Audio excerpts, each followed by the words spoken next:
मैं द्वापर हूं, द्वापर युग। सृष्टि के काल चक्र में मेरा आगमन त्रेता युग के उपरांत निश्चित किया गया। सदा सुखी रहो कुमार वसुदेव। देवकी हमारी सबसे प्यारी बहन है। अब इसकी सुख सुविधा तुम पर निर्भर है। इस बात का ध्यान रखना कि इसे कभी दुख ना पहुंचे। आप निश्चिंत रहें युवराज कंस। मैं आपको वचन देता हूं कि मेरे कारण देवकी को कभी कोई कष्ट नहीं होगा। चलो देवकी, आज मैं स्वयं तुम्हारे रथ का सारथी बनूंगा और तुम्हें तुम्हारे घर तक विदा करके आऊंगा।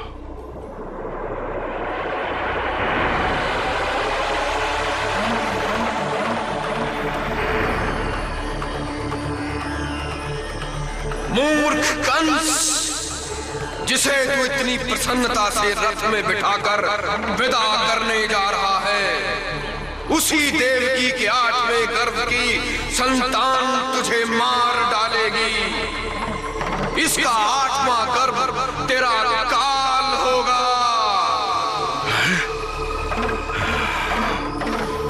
मेरा काल?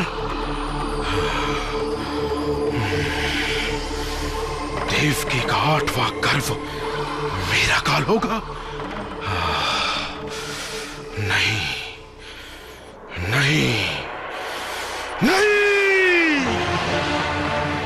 कंस का काल ना तो आज तक पैदा हुआ है और ना कभी होगा। मैं अपनी मृत्यु के मूल कारण को ही ध्वस्त कर दूंगा। ना रहेगी देवकी और ना होगा मेरा काल। देवकी, तू अब जीवित नहीं रह सकती। हाँ। प्रभु पर विश्वास रखो। भगवान के घर देर है पर अंधेर नहीं।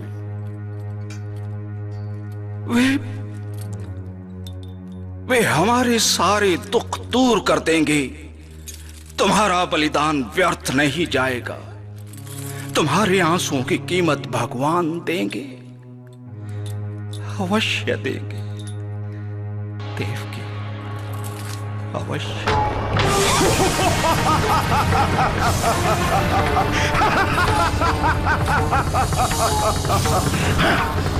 तुम किस भगवान की बात कर रहे हो वसुदेव? वही जो मेरे भय से क्षीर सागर में छुपा बैठा है। यदि उसमें शक्ति होती तो मेरे सामने आकर युद्ध करता, युद्ध। इस तरह शिशु भेजने का स्वांग नहीं रचता। ला देवकी, मेरा काल मेरे हवाले कर दे। नहीं, मैं अपना बालक नहीं दूंगी। नहीं दूंगी मैं अपना बालक। मैं कहता हूं छोड़ दे इसे। भैया, दया करो हम पर भैया, दया करो। मेरे बच्चे को मत मारो। दया करो भैया, दया करो। इसे मार भैया, दया करो। कोई है, मेरे बच्चे को बचाओ। मेरे बच्चे को बचाओ भैया, मेरे बच्चे को मत मारो।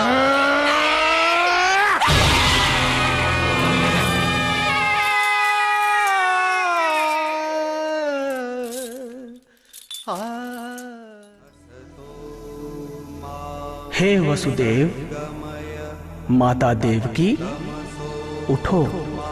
प्रभु, प्रणाम जगदीश्वर। आयुष्मान भव। हे वसुदेव, आज से हजारों वर्ष पूर्व अपने पहले जन्म में तुम सुतपा नाम के प्रजापति थे और देवी देवकी तुम्हारी पत्नी प्रश्नी थी। उस जन्म में तुम दोनों ने बड़ी श्रद्धा और भक्ति से मेरी घोर तपस्या की। तुम्हारी तपस्या से प्रसन्न होकर जब मैंने तुम्हें इच्छित वरदान मांगने को कहा तो तुम दोनों ने मेरे समान पुत्र की कामना की। अब तुम्हारी इच्छा पूर्ति का समय आ गया है, इसलिए तुम्हारे पुत्र के रूप में मैं स्वयं जन्म लेकर अपना वचन पूरा कर रहा हूं। हम धन्य हुए प्रभु, आपकी सदा जय हो, सदा जय हो। हे वसुदेव, अब शांत चित होकर मेरी बात सुनो। अपने बालक को इसी समय ले जाकर गोकुल में नंद के घर छोड़ दो। वहां नंद पत्नी यशोदा ने अभी एक कन्या को जन्म दिया है। उस कन्या को अपने साथ ले आओ। सब कार्य संपन्न होने पर मेरी माया के प्रभाव से तुम्हें ये सब बातें याद नहीं रहेंगी। अब शीघ्रता करो वसुदेव, तुम्हारा कल्याण हो। जो आज्ञा प्रभु।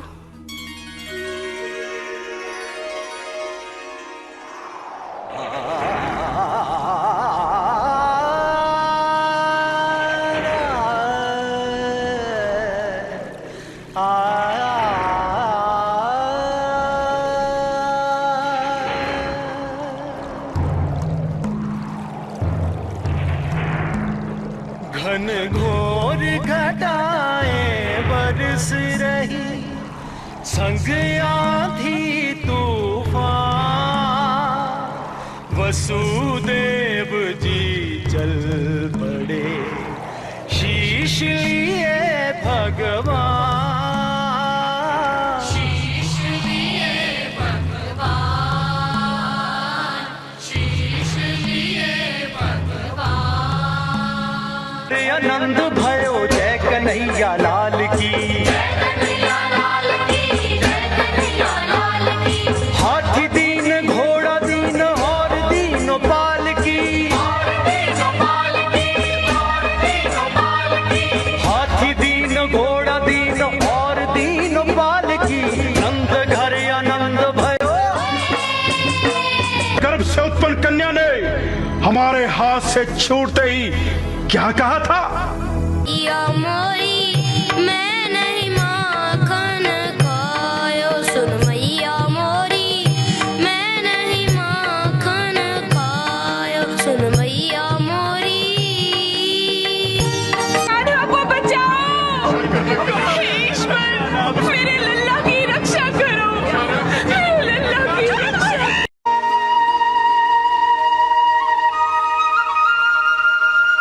जरा मथुरा वाले भी तो देखें हम गोकुल के ग्वालों की शान।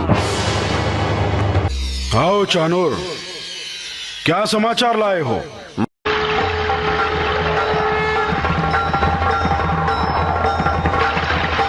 अरे देखो देखो, आज शरद पूर्णिमा की रात है। चांद अपनी संपूर्ण कलाओं सहित आकाश में खिला है। फूलों की भीनी भीनी सुगंध से सारा वातावरण महक रहा है। मैंने तुम्हें और अन्य गोपियों को जो वचन दिया था उसे पूरा करने का समय आ गया है प्रिय।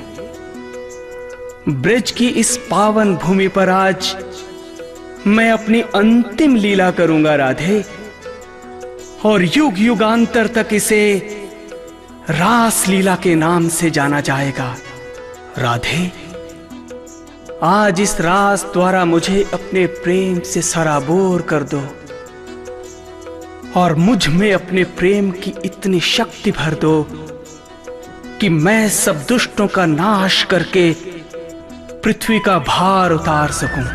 तो चलो मोहन, अपनी मुरली उठाओ और प्रेम की ऐसी धुन छेड़ो कि केवल राधा ही नहीं बल्कि संसार की समस्त प्यासी आत्माएं तृप्त हो जाएं।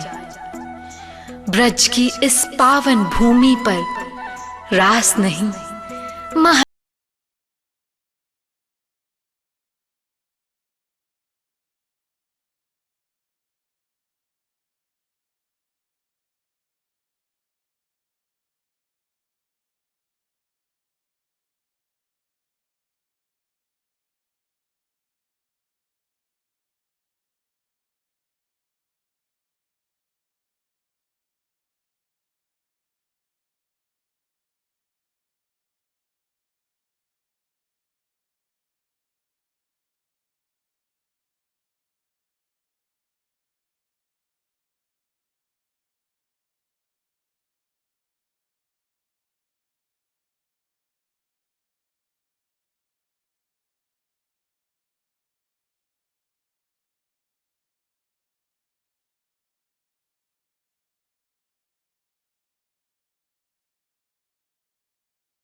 विष्णु, कायर, कपटी, मेरे साथ छल करता है, किंतु मैं तुझे नहीं छोड़ूंगा।